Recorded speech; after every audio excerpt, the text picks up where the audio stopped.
2ാം rank നേടുകയുണ്ടായി. Saint Thomas central സ്കൂളിൽ നിന്നും +1, +2 ക്ലാസുകൾ പൂർത്തിയാക്കിയ ശേഷം ഏതൊരു വിദ്യാർത്ഥിയും സ്വപ്നം കാണുന്ന MBBS പഠനത്തിനായി വെല്ലൂർ ക്രിസ്ത്യൻ കോളേജിലേക്ക് MBBS പഠനം പൂർത്തിയാക്കി ഡോക്ടർ ദിവ്യ എസ് അയ്യർ ആയി ഇറങ്ങുമ്പോൾ തന്റെ സേവന തൽപരത ആതുര ശുശ്രൂഷ രംഗത്ത് മാത്രം ഒതുങ്ങിപ്പോകാൻ പാടില്ല എന്ന ചിന്തയാണ് സിവിൽ സർവീസ് എന്ന ആശയത്തിൽ എത്തിച്ചേരാൻ പ്രേരിപ്പിച്ചത്. അങ്ങനെ ഡോക്ടർ ദിവ്യ എസ് അയ്യർ 2014 ഡോക്ടർ ദിവ്യ എസ് അയ്യർ IAS ആയി മാറി. പഠനകാലം മുതൽ സ്വയം ആർജിച്ച ദീർഘവീക്ഷണവും ദൃഢനിശ്ചയവും കഠിന പ്രയത്നവുമാണ് ഈ ചെറുപ്രായത്തിലെ ജനഹൃദയങ്ങളിൽ വജ്രതൂലികയാൽ വരച്ചിടാൻ കാരണമായത്. 2016 തിരഞ്ഞെടുപ്പ് കമ്മീഷന് കീഴിലുള്ള systematic voter education and electoral പാർട്ടിസിപ്പേഷന്റെ നോഡൽ ഓഫീസറായി എന്റെ വോട്ട് എന്റെ ഭാവി എന്ന മുദ്രാവാക്യവുമായി ഒരു ക്യാമ്പയിൻ നടത്തിയത് അക്കാലത്തായിരുന്നു.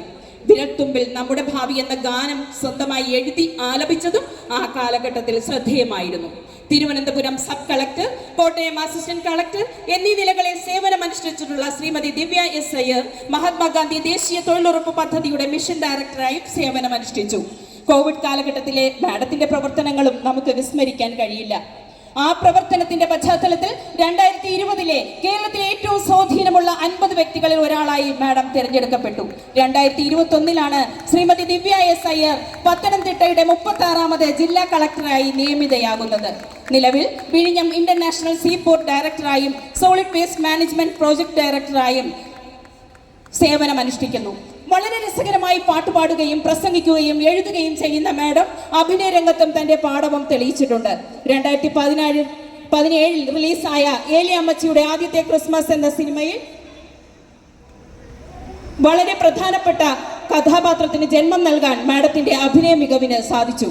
വിദ്യാർത്ഥിയായിരിക്കുമ്പോൾ മുതൽ വായിക്കുക, പഠിക്കുക, എഴുതുക, സംസാരിക്കുക എന്നീ കാര്യങ്ങളിൽ അഭിനിവേശമുണ്ടായിരുന്നതിനാൽ മുൻ അംബാസിഡർ TP ശ്രീനിവാസൻ സാർ ഉൾപ്പെടെയുള്ളവർ പ്രമുഖരുടെ രചനകൾ എഡിറ്റ് ചെയ്ത് പ്രസിദ്ധീകരിച്ചിട്ടുണ്ട്. കയ്യൊപ്പിട്ട വഴികൾ എന്ന മാഡത്തിന്റെ സ്വന്തം രചനയും സാഹിത്യരംഗത്ത് ശ്രദ്ധേയമായ രചനയായി നിലകൊള്ളുന്നു. മാഡത്തിന്റെ വിവാഹവും സോഷ്യൽ മീഡിയയിലൂടെ നമ്മൾ ആകാംക്ഷയോടെ വായിച്ചറിഞ്ഞിരുന്നു. മുൻ മന്ത്രിയും സ്പീക്കറുമായിരുന്ന G. കാർത്തികേയൻ സാറിന്റെ മകൻ ex-MLA മിസ്റ്റർ KS ശബരിനാഥൻ സാറാണ് മാഡത്തിന്റെ ജീവിത പങ്കാളി. പ്രകൃതിയിൽ മഴ ഒരു അനുഗ്രഹ വർഷമായി പൊഴിയുന്ന രാഗമാണ് മൽഹാർ രാഗം. അതെ, മാമിന്റെ ഏക മകൻ മൽഹാർ ദിവ്യ ശബരിനാഥുമായി സുഖകരമായി മാതൃകാപരമായി ജീവിക്കുന്ന കേരളത്തിന്റെ സ്വന്തം, തിരുവനന്തപുരത്തിന്റെ സ്വന്തം ദിവ്യ IAS മാറ്റിയിടുന്നൊരു മാറ്റത്തിനായി സഹനമല്ല സ്ത്രീത്വം, കരുത്താണ് സ്ത്രീത്വം എന്ന് സമൂഹത്തിനെ ബോധവൽക്കരിക്കുന്ന മണമ്പൂർ ഗ്രാമപഞ്ചായത്തിന്റെ വനിതാ ജംഗ്ഷൻ വൈഖരിയുടെ ഉദ്ഘാടനത്തിനായി ക്ഷണിക്കാം. ഭദ്രദീപം കൊളുത്തി ഉദ്ഘാടനം നിർവഹിക്കുകയും തമ്പുരു നീട്ടി ഈ സാംസ്കാരിക മേളയ്ക്ക് തുടക്കം കുറിക്കുന്ന മനോഹര മുഹൂർത്തത്തിനാണ് വൈഖരി സാക്ഷ്യം വഹിച്ചത്. Thank you.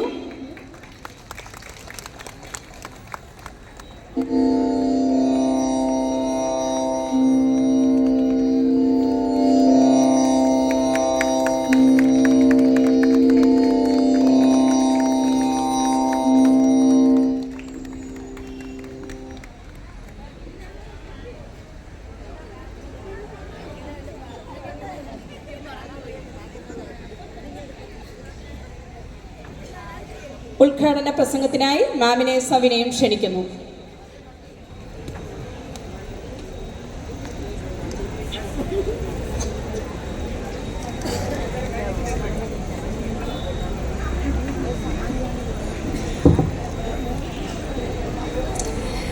ആദരണീയായ പ്രിയങ്കരിയായ Attingal MLA Shrimati OS Ambika അവർകൾ, വേദിയിലും സദസ്സിലും ഇരിക്കുന്ന എല്ലാ വനിതാ രത്നങ്ങൾക്കും എല്ലാ സജ്ജനങ്ങൾക്കും ഹൃദയം നിറഞ്ഞ നമസ്കാരം.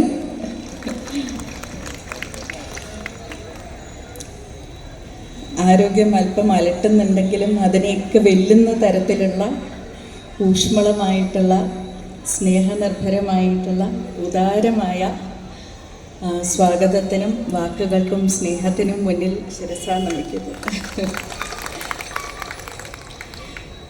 ഇത്രയധികം നമുക്ക് പരസ്പരം നമുക്ക് ഓരോരുത്തർക്കും നമ്മളെക്കുറിച്ച് തന്നെ നല്ല വാക്കുകളും നല്ല ചിന്തകളും നല്ല കാര്യങ്ങളും എന്നും പകരാൻ സാധിക്കുമെന്നുണ്ടെങ്കിൽ ഒരു പക്ഷേ ലോകത്തിലുള്ള എല്ലാ പ്രശ്നങ്ങൾക്കും ഒരു പരിഹാരം നമുക്ക് തന്നെ സ്വന്തമായി കണ്ടെത്താൻ സാധിക്കുമെന്ന് തോന്നുന്നു. പ്രത്യേകിച്ചും നമ്മൾ മലയാളികൾ, നമുക്ക് ഇന്നത്തെ സമൂഹ മാധ്യമങ്ങളുടെ കാലഘട്ടത്തിൽ എത്രമാത്രമാണ് നമുക്ക് നല്ല കാര്യങ്ങളും നല്ല പ്രവൃത്തികളും പരസ്പരം അനായാസേന പങ്കിടാൻ സാധിക്കുക എന്നുള്ളത് അറിയാവുന്ന കാര്യമാണ്, അല്ലേ? പക്ഷേ എന്നിരിക്കലും നമ്മുടെ കയ്യിലേക്ക് വന്നു വീഴുന്ന ഒട്ടുമുക്കാൽ കാര്യങ്ങളും ആരെങ്കിലും കുറിച്ചുള്ള എന്തെങ്കിലും വിമർശനമോ ദുഷിപ്പോ ഒക്കെ ആയിരിക്കും. അവയിൽ നിന്നും വഴിമാറിപ്പോയി നന്മയിലേക്ക് തിരിച്ചു വരിക എന്നുള്ളതാണ് ഒരുപക്ഷെ ഇന്നത്തെ